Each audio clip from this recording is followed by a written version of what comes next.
kita siapkan hati kita untuk kita berdoa, dan doa nantinya akan dipimpin oleh seksi liturgi Bapak Marcel Kanto. Lihatlah rumah Allah penuh kemuliaan.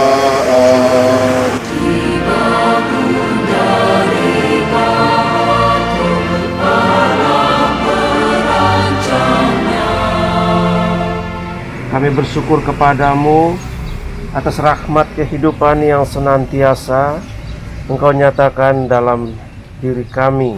Hendak berdoa, mohon kepadamu kiranya Engkau senantiasa ikut ambil bagian, turut campur tangan dalam pembangunan Menara Lonceng.